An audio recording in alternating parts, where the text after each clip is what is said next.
So here's some truth about me. I am 33 years old. I've been transitioning for exactly 10 months on hormones and about a year and 4 months total.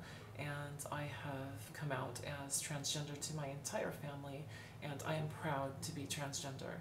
I basically have told everybody about myself at work and everywhere, and I've done so in a very fearless manner because I am tired of lying and I want people to know me for the real me.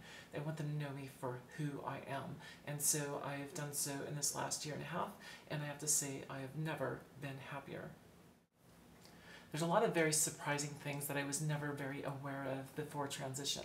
One of those things was the way people view somebody like myself. And because I have a different viewpoint on it, because I am transgender, I view me differently than they do. When I go into the bathroom and when I wasn't out passing, people were looking at me as if I was going to reach up underneath the stalls, glance underneath, go up and touch them or their children. I'm sorry, that does not happen. I go in, I do my business, I leave after I wash my hands, which I hope other people are washing their hands too. But I'm not there doing anything wrong. I just need to use the restroom.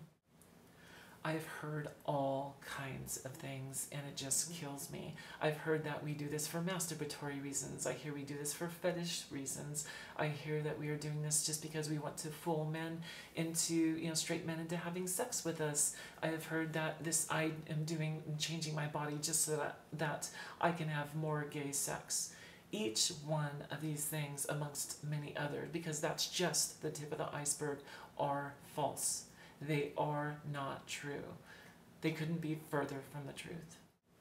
Somebody doesn't just go someday wake up and say, hey, I'm going to change my body into a girl's body. Somebody who changes their body is legit. They mean business. They mean business because they have an inner turmoil that would lead them there. They mean business because that is who they are, and they need to align their body with their mind. It's as simple as that. I've had people walk up to me on the street and ask me if I'm pre-op or post-op, and I just sit back and look at them like, excuse me? I don't ask you about your genitalia. I don't ask you what you plan on doing with it. I don't ask where it's been, what you like to do with it in the bedroom with somebody else. I don't ask you your sexual orientation, yet these are the questions that a transsexual woman is asked, and I have experienced that in my transition. I've learned very tactful ways to deal with this because I want to be able to educate the world on this, but I also want to put people in their place at the same time. They need to know that they are overstepping their bounds by going and trying to dive into my personal life. It is none of their business. The truth is, being raised Mormon, I prayed and prayed for me to subdue this thing inside of me, and it never went away. Years and years of self-hatred and wishing that I was dead and that feeling like I was worthless, all for nothing. And now, in my later years, I've come to acknowledge who I am and finally learn to accept it. And I finally feel like I love my body. I finally feel connected to myself. I finally feel a sense of overwhelming joy when I look into the mirror. And I finally feel like I am not lying to everybody that I see anymore. I feel like I am being real. And I feel like people finally see me for who I am. Truly an amazing thing to have. And one of the main things that I see that people do is they don't look at me like I'm a person. And I just want to say something really quickly about that because this is the truth. I have 6 children.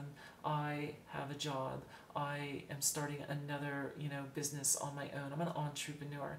I have family. I have friends. I have cousins. I have aunts. I have uncles. I have people who legitimately love me for who I am and who will sacrifice themselves for me because they know I am a good person. This is the truth. This is who I am. I'm not some abnormal or subpar or something you step on or walk on, I'm treading under your foot. I am a person with feelings and thoughts and ideas, and I have the ability to change the world just as much as you do. There comes a point for every transgender person where they have to walk through the fire. And that's the most telling part. When you start having to go through difficulties of losing family members and people turning their backs on you, and you losing your religion or whatever happens to you, if you're not really transgender, you will turn around and go back to living as a man. Me, on the other hand, I've gone through a tremendous amount, so much that I can't really name it in this very short video, but I can say this, that right now I'm presently walking through the fire, and I will walk through a hell of a lot more to be myself, because this is real, because it's here, it's now, and it is truth. I'm lucky to have waded through the self-doubt and the self-hate and all the horrible things that us trans girls go through, trying to figure ourselves out and trying to get to a place of peace. I am lucky to have gone this far, and I know I can go the distance. Now it's about reaching out, it's about educating, about being proud of who I am and not slinking into a corner and hiding away from the world. I'm proud to be transgender, and I will fly that flag to the day I die. I have nothing to hide from. I am who I am, and nature is amoral. It made me the way I am, and there is nothing that I can do about it, and I am proud to be me. I'm proud to have overcome what I have overcome. I'm proud to be where I presently am, and I'm proud to be heading in a beautiful, wonderful, and very natural direction. This is not abnormal. This is very normal. This is not something that makes me a subpar individual. No, in fact, this makes me a very great individual, because you cannot exercise or you cannot build a muscle unless you exercise it. And this is essentially what's happening to me. I've had a lot of words really stick with me over the years, and my grandfather once pulled me aside and said, "You know what's happening to you, right?" And I looked at him curious and said, "What do you mean?" He says, "You're having the heat turned up on you. Do you know how to refine gold?" And I said, "No, how do you do that?" He says, "You turn up the heat." Life is difficult, and it's going to purify me, it's going to mold me into something beautiful, and I have to say that I'm prepared for that now. Now that I know who I am, there is no turning back. I am a powerhouse girl, I am transsexual, and this is why I transitioned, because I am going to live my life. That is my truth.